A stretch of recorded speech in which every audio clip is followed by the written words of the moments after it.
CTET या फिर किसी भी एग्जाम में मोस्ट क्वेश्चंस उन टॉपिक से बनते हैं जो खुद में यूनिक हों या फिर कंफ्यूज करते हों। और उनमें से एक टॉपिक है readiness to learn versus law of readiness. बहुत लोग सोचते हैं कि रेडीनेस टू लर्न और लॉ ऑफ रेडीनेस एक ही कॉन्सेप्ट है, लेकिन नहीं, दोनों बिल्कुल अलग हैं। इस कन्फ्यूज़न को दूर करने के लिए और कुछ नया सीखने और समझने के लिए वीडियो को अंत तक जरूर देखिए। तो नमस्कार जोहार, मेरा नाम है शरद कुमार और स्वागत है आप सबका प्रोफेसर ऑफ एनजीटी में। अब आगे बढ़ते हैं और स्टेप बाय स्टेप पूरा कॉन्सेप्ट समझेंगे। सबसे पहले जानेंगे कि आखिर रेडीनेस टू लर्न होता क्या है और एक बच्चे को लर्निंग के लिए रेडी कैसे माना जाता है। उसके बाद बात करेंगे थॉर्नडाइक की लॉ ऑफ रेडीनेस की, जो सीटेट और यूजी नेट में काफ़ी इंपॉर्टेंट टॉपिक माना जाता है। फिर दोनों कॉन्सेप्ट को कंपेयर करेंगे और उनके की डिफरेंसेस को समझेंगे। तो बात करते हैं पहला टॉपिक का, जो कि है readiness to learn. Readiness to learn का मतलब है कि क्या बच्चा नई चीज़ों को सीखने के लिए मेंटली, फिजिकली, इमोशनली या फिर सोशली तैयार है। जब बच्चा सीखने के लिए अंदर से तैयार हो जाता है उसे रेडीनेस टू लर्न कहते हैं। अब सवाल आता है कि आखिर बच्चे को किस चीज़ के लिए रेडी होना चाहिए? सिर्फ पढ़ाई के लिए या फिर सिर्फ दिमाग से रेडी होना काफ़ी है? नहीं, एक बच्चे की रेडीनेस 4 टाइप्स या फिर डायमेंशंस पर डिपेंड करती है। और इंटरेस्टिंग बात यह है कि हमने हर डायमेंशन को अलग अलग साइकोलॉजिस्ट के साथ कनेक्ट किया है, जिससे आपको समझने में आसानी होगी। सबसे पहले बात करते हैं मेंटल रेडीनेस के बारे में।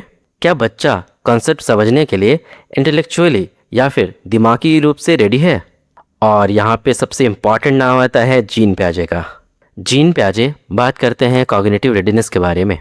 प्याजे का एक फेमस कोट है, children are not miniature adults, यानी बच्चे एडल्ट्स की तरह नहीं सोचते, उनकी थिंकिंग एज के साथ स्टेजेस में डेवलप करती है। इसलिए हर एज की अपनी लर्निंग रेडीनेस होती है। जैसे कि 4 या 5 साल के बच्चे को आप अलजेब्रा नहीं सिखा सकते क्योंकि वो अभी तक मेंटली रेडी नहीं हुआ है उस चीज़ को समझने के लिए।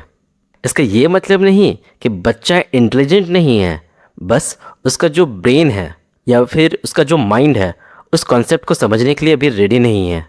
लर्निंग तब सबसे इफ़ेक्टिव होती है जब कंटेंट या फिर जो बच्चा सीख रहा है चाइल्ड के डेवलपमेंटल स्टेज के अकॉर्डिंग हो, यानी कि SPCF, जैसे कि ऑब्जेक्ट परमानेंस का फीचर। क्या आप बता सकते हो कि ऑब्जेक्ट परमानेंस कौन से स्टेज का गुण है? अब हम बात करेंगे फिजिकल रेडीनेस के बारे में। क्या बच्चा का शरीर लर्निंग के लिए रेडी है? जैसे कि क्या वो पेंसिल पकड़ सकता है? क्या वो क्लासरूम में बैठ सकता है? क्या उसकी फाइन मोटर स्किल डेवलप हो चुकी है? यहाँ हमें याद आते हैं अर्नोल्ड गेसेल। इनकी थ्योरी है मैचुरेशन थ्योरी। गेसेल ने कहा डेवलपमेंट फॉलोज मैचुरेशन, यानी जब तक बॉडी और ब्रेन नेचुरली मैच्योर नहीं होता है तब तक आप लर्निंग को फोर्सफुली नहीं करा सकते। जैसे कि 2 या 3 साल का बच्चा पेंसिल को नहीं पकड़ सकता है क्योंकि बच्चा का जो मसल्स है, बोन है और नर्वस सिस्टम अभी तक मैच्योर नहीं हुआ है। इसीलिए पहले फिजिकल मैचुरेशन फिर लर्निंग। अब बात करते हैं इमोशनल रेडीनेस के बारे में। इस एस्पेक्ट को मोस्टली टीचर्स या फिर आप सब इग्नोर कर देते हो, लेकिन लर्निंग में इसका बहुत बड़ा रोल है। क्या आपका बच्चा इमोशनली सिक्योर फील करता है? क्या वो फेल्यूर को हैंडल कर सकता है? यहाँ पर याद आते हैं फेमस साइकोलॉजिस्ट एरिक डिक्सन, जो बात करते हैं इमोशनल रेडीनेस के बारे में। डिक्सन ने बताया कि इमोशनल सिक्योरिटी लर्निंग की फाउंडेशन है। अगर बच्चा इमोशनली सिक्योर फील करता है तो कॉन्फिडेंस के साथ सीखता है, क्वेश्चंस पूछता है और क्लास में पार्टिसिपेट करता है। लेकिन अगर वो बच्चा इनसिक्योर फील करता है तो लर्निंग भी नेगेटिव तरीके से अफेक्ट होती है। जैसे कि आपके क्लास में जाने के साथ बच्चा अगर खुश हो जाते हैं तो स्टूडेंट्स सीखने के लिए इमोशनली रेडी हैं, लेकिन आपकी क्लास में जाने के साथ ही बच्चे थोड़े से फेयरफुल हो जाते हैं या फिर डरने लगते हैं या फिर उनका मूड ऑफ हो जाता है या फिर सीखने के लिए इंटरेस्टेड नहीं रहते हैं या फिर बेवजह शोर मचाने लगते हैं या फिर आपकी बातों पे ध्यान नहीं देते, तो हम कह सकते हैं कि बच्चे यहाँ पे इमोशनली रेडी नहीं हैं। इसीलिए इमोशनल रेडीनेस भी उतनी ही इम्पॉर्टेंट है जितनी मेंटल या फिर फिजिकल रेडीनेस। अब बात करते हैं सबसे आखिरी रेडीनेस के बारे में, जो कि है सोशल रेडीनेस।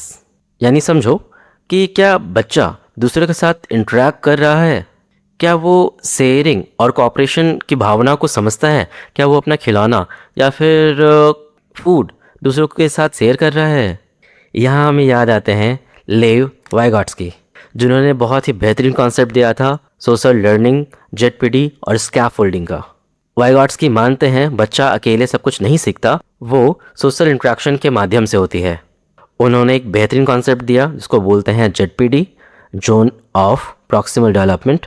अगर कोई काम जो बच्चा अकेले नहीं कर सकता, लेकिन टीचर, फ्रेंड या फिर पेरेंट्स के माध्यम से वो उस काम को सफलतापूर्वक करने लगता है।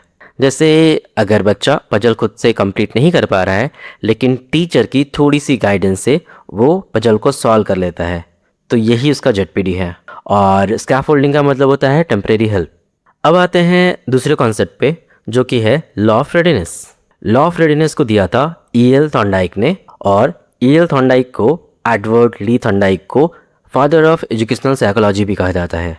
इन्होंने लॉ ऑफ रेडीनेस का कॉन्सेप्ट 1911 में दिया था, और ये उनकी थ्योरी का, जिसको हम कहते हैं ट्रायल एंड एरर थ्योरी या फिर बॉन्ड थ्योरी या फिर एसआर थ्योरी, उसमें थॉर्नडाइक ने प्राइमरी और सेकेंडरी लॉज की बात की थी। क्या आप बता सकते हो थॉर्नडाइक की प्राइमरी लॉज कितने हैं? थॉर्नडाइक लॉ ऑफ रेडीनेस को एक्सप्लेन करते हुए कहते हैं, when a person is ready to act, acting gives satisfaction. Simple शब्दों में समझो, जब कोई एक्शन करने के लिए रेडी हो और उसे यूज़ करने दिया जाए तो सेटिस्फैक्शन मिलती है, और जब रेडी होकर भी रोक दिया जाए तो फ्रस्ट्रेशन होता है। लॉ ऑफ रेडीनेस कहता है कि जब बच्चा मेंटली और फिजिकली सीखने के लिए तैयार हो और इच्छुक हो, तब सीखना बेस्ट तरीके से होता है। अब यहाँ पे 3 स्टेटमेंट को देखते हैं। सबसे पहला है कि अगर बच्चा रेडी हो और वैसा एक्शन भी करे, तो जो सीखना है वो सेटिस्फैक्ट्री होगा। जैसे कि अभी आप मेंटली सीखने के लिए रेडी हो और आप नोट्स भी बना रहे हो, जो आपके लिए सीखना है वो मज़ेदार होगा। मान लो आप मेंटली फिजिकली रेडी हो सीखने के लिए, और सीखने में कोई इशू आ रहा है, जैसे कि मान लो आप क्लास में आंसर देना चाहते हो और आपका टीचर आपका आंसर ले ही नहीं रहा, या फिर बोलता है कि नहीं तुम्हारा आंसर गलत है। जो लर्निंग है आपके लिए वो अनॉयड होगी, आप फ्रस्ट्रेटेड फील करोगे, और मे बी नेक्स्ट टाइम आप आंसर भी ना करो। नेक्स्ट सिचुएशन है कि आप सीखने के लिए रेडी नहीं हो और ज़बरदस्ती सिखाया जा रहा है, तो वैसी सिचुएशन में भी जो लर्निंग है वो अनॉयड होगी और आप फ्रस्ट्रेटेड फील करोगे सीखने के प्रति। तो याद रखना, अगर एज ए टीचर आप क्लास में पढ़ाने जा रहे हो, तो सबसे पहला काम क्लास में जाके डांटना फटकारना नहीं, सीधे होमवर्क की बात नहीं करना। आप पूछ सकते हो कि भाई आज का तुम्हारा दिन कैसा रहा, आज क्लास में क्या क्या सीखे, या फिर छुट्टी कैसे मनाई, या फिर इधर उधर के बारे में आप बात कर सकते हो क्लास के शुरू के 2 से 5 मिनट, ताकि बच्चे मेंटली और फिजिकली रेडी हो जाएं। अब बात करते हैं कंपैरिजन टेबल के बारे में। जो रेडीनेस टू लर्न का कॉन्सेप्ट है वो मॉडर्न कॉन्सेप्ट है, और जो लॉ ऑफ रेडीनेस का कॉन्सेप्ट है वो पुराना या फिर बिहेवियरिज्म का पार्ट है। रेडीनेस टू लर्न पूरा का पूरा CDP या फिर चाइल्ड डेवलपमेंट की बात करता है, लेकिन लॉ ऑफ रेडीनेस सिर्फ फोकस करता है उसके एक्शन और रिस्पॉन्स के बारे में, कि अगर बच्चा सीखने के लिए रेडी होगा तो क्या होगा, अगर बच्चा सीखने के लिए रेडी नहीं होगा तो फिर रिजल्ट कैसा हो। Readiness to learn developmental psychology से आता है, जहाँ जीन पियाजे, गेसल, वाइगॉट्स्की, इरिक एरिक्सन जैसे साइकोलॉजिस्ट का कंट्रीब्यूशन है, जबकि लॉ ऑफ रेडीनेस थॉर्नडाइक की ट्रायल एंड एरर थ्योरी का पार्ट है, और ये बिहेवियरिज्म स्कूल ऑफ साइकोलॉजी से बिलोंग करता है, जहाँ पे मानते हैं कि जो बच्चा है वो पैसिव लर्नर है। अगर हम एप्लीकेशन की बात करें तो readiness to learn curriculum planning और टीचिंग मेथड्स में यूज़ होता है। यहाँ पे टीचर्स को पता होता है कि बच्चा किस लेवल की लर्निंग के लिए रेडी होता है, जबकि लॉ ऑफ रेडीनेस मोटिवेशन और टाइमिंग पर जोर डालता है। स्कूल जाने के लिए रेडी बच्चा को हम कहेंगे रेडीनेस टू लर्न, और अगर मान लो वही बच्चा भूखा है और खाना खाकर खुश हो जाए, उसको हम कहेंगे लॉ ऑफ रेडीनेस।